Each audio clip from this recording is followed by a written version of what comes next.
Hi everyone, Animal Girl here, back with another edition of TV Talk. It's Tuesday, and that means it's Star Wars Day. And this week's episode of The Clone Wars was Friends and Enemies. Obi-Wan, still disguised as a bounty hunter, is now on the run with Cad Bain in the hopes of finding out exactly what the bounty hunter is up to and, more importantly, who hired him. However, things are complicated as Anakin and Ahsoka are also pursuing them. Not to get Cad Bain, but to get revenge on Obi-Wan's alias for killing Obi-Wan, since they are in the dark that Obi-Wan is still alive. Okay, things I liked about this episode. There was absolutely nothing I liked about this episode. Granted, I liked seeing Cad Bain again, but that little nugget was not something, just didn't add to it. This is an arc I really didn't like. I really didn't understand why it's in here, other than it's an excuse to bring Cad Bain back into the show. I just really didn't get it. And it just doesn't, again, it just doesn't make any sense to me, really. It's just one of those arcs where it's like, what were the writers thinking when they wrote this arc? Because it just absolutely makes no sense to me whatsoever. But again, there's not going to be episodes that are going to be, and I'm sorry if this is moving, I'm trying to make sure that you can see the entire screen, that I'm going to love every single time. Even with a show that I absolutely adore, like Star Wars, there's going to be some episodes that I'm just not going to like. And unfortunately, this is one of them. We're going to come across another 2 arcs in Clone Wars that are going to be the same thing. I just didn't like them. Okay, things I didn't like about this episode. The plan. Basically, and this is going to carry over all the way through to the end of the arc, I did not like this plan. I thought it was a very poor foresight on the Council's part to have Obi-Wan fake his death and go undercover and not inform Anakin. It is obvious how close Anakin is with Obi-Wan. Obi-Wan practically raised him from the time he was 9 until he was 19. That's 10 years, a decade, that Obi-Wan was basically a father figure to Anakin, and they don't clue him in that Obi-Wan is going to fake his death and he's actually going to be okay. He's not dead. And the thing that also bugs me about this is not so much the fact that they didn't tell Anakin. Because I get it, Anakin, they needed a true response from Anakin believing that Obi-Wan was dead for this to be pulled off. But here's the thing. We know, and the Council knows, that Anakin has attachment issues. He has trouble letting go of the people he cares about.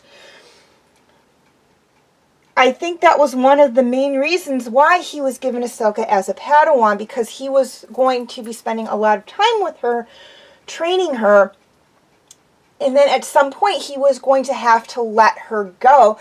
Once she learned everything that he had to teach her and she went through the trials, he was either going to have to let her go because she was going to move on and become a Jedi Knight, or she was not going to pass the trials. So we know he's got this, I don't want to say detachment disorder, because it's not really an attachment disorder, but because he came to the Jedi Order at the age of 9 instead of the age of 5, which is when younglings are traditionally brought into the Jedi Order, when they're 5 standard years old within the Star Wars universe, he had already begun to learn about attachment from his mother. And that's something Jedi are kind of discouraged to have. They're not allowed to have attachments to anything because it has the potential to lead them down to the dark side. Now, I'm going to go off script a little bit here and say I honestly don't believe that's possible, especially since I've watched Rebels, and we will talk about this later. I'm just bringing it up now as a contrast. There are 2 Jedi in Rebels, Ezra Bridger and Kanan Jarrus, aka Caleb Doom. And they have attachments. They have attachments to each other as Padawan and Master. They have attachments to their crew, which is like their family, and they both have a romantic attachment to the 2 female members of the crew, Harrison Dula and Sabine Wren.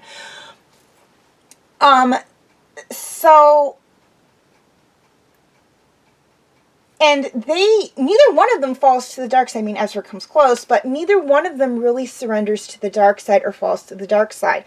So I honestly think that this no attachment rule that the Jedi Council has is not right.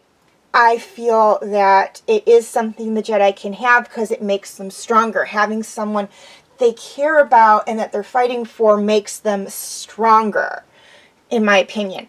But again, I'm just going off script a little bit because I just wanted to bring that up since I was on the subject. We will talk more about Ezra and Kanan and their crew/family and their relationships with them, with each other, and with Hera and Sabine when we get to Rebels, I promise.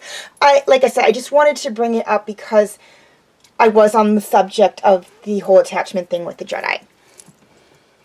Okay, feel free to leave your comments and questions in the comment section. I do love to read those. And I will try to answer as many questions as I can as they come in. Just please note, I do work, and it has been 8.5-hour shifts as of late, and I do have other things that I like to get done. So if I don't get to your question right away, don't worry, I will get to it. I will probably save answering those until my days off when I have more time to actually read them and answer them. Also, please like and share if you're watching this on Facebook, or like and subscribe if you're watching on YouTube, and feel free to follow me on Instagram, Twitter, Tumblr, Wattpad, and DeviantArt. I do have my name for those 5 sites right there on the screen, as well as the pictures I use for the icons. I will also have the links for those 5 sites in the description section, if that makes it any easier for you guys. Please note, all pictures seen within this video belong to their respected artists. I own absolutely nothing. Okay, quick reminder on my comment rules.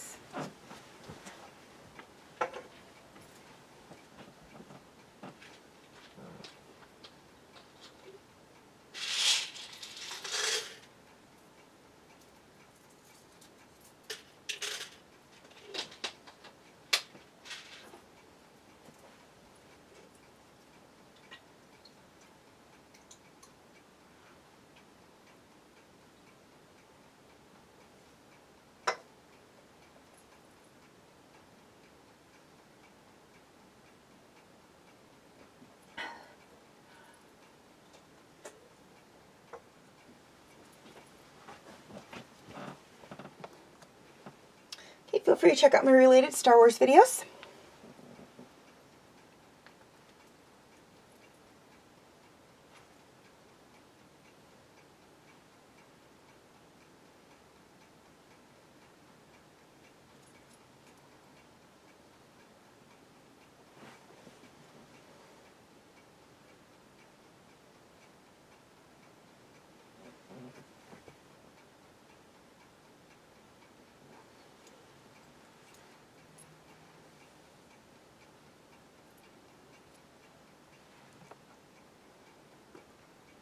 My other TV talk videos on Star Wars.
my other TV Talk videos.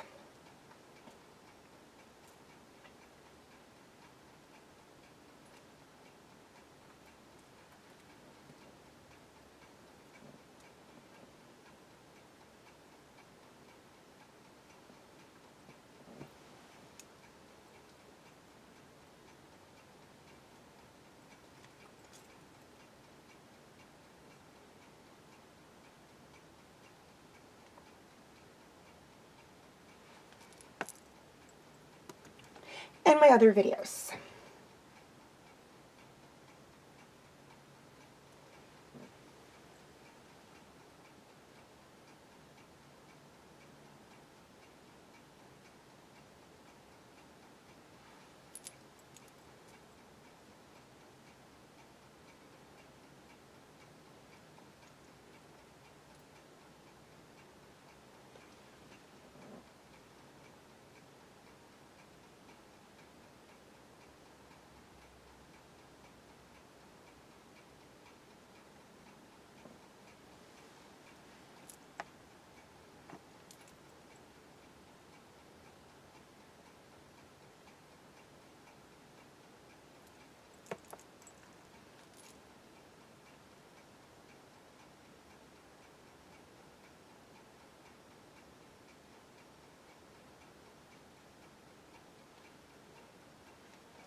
Okay, before I sign off, a couple of things I'd like to touch on. First off, and this one is for my YouTube subscribers, there will be dual postings for all of my videos, both to my YouTube channel and my Facebook page. If you'd like to check out any of the videos that are not on YouTube, you can feel free to go to my Facebook page to check them out. It's mostly like TV Talk and, well, mostly just TV Talk, as I did upload the, uploads of the videos that I kind of missed for everything else. Anyways, you can go to my Facebook page. I will have the link in the description section. Okay, and this one is for my Facebook friends, and that is that A, all of my older videos are on YouTube, and B, with the exception of Fanfic Corner, Book Talk, Top Favorites, Comparison, and my special edition videos, and a select few of my movie talk and TV talk videos, all of my videos will be posted strictly to YouTube, due to the fact that Facebook sometimes takes forever to post things, and if for whatever reason my internet connection cuts out, I have to restart from the beginning with Facebook, where with YouTube it just basically picks up where it left off. If you'd like to check out any of those videos that are not posted strictly to Facebook, I will be posting the links to Facebook. But if you're having any problems with that, you can go to my YouTube channel and check them out there. I will have the link in the description section.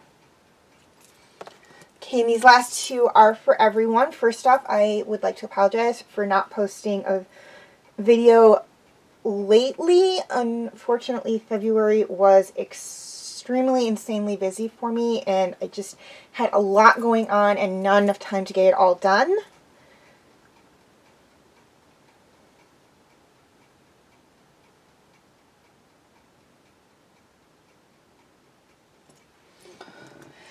And lastly, we are coming to the end of Game of Thrones.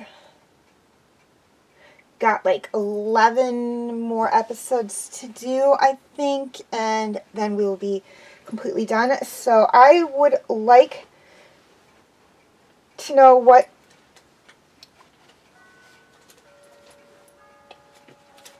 TV show you'd like me to do next for Monday. Your choices are Fruit Baskets, Superman the Animated Series, Batman the Animated Series, and Gargoyles.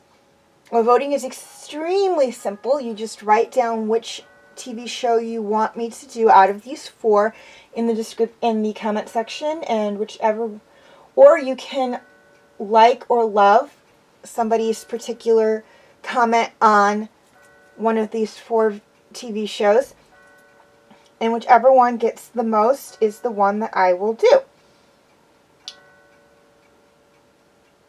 Now, voting is up until June 3rd. Now, this is due to the fact that I missed like a month of posting videos for Game of Thrones, so I'm pushing it back until June 3rd. And that is when the voting closes. So you have until then to get your votes in. Now, you may vote as many times as you wish. Just please keep in mind that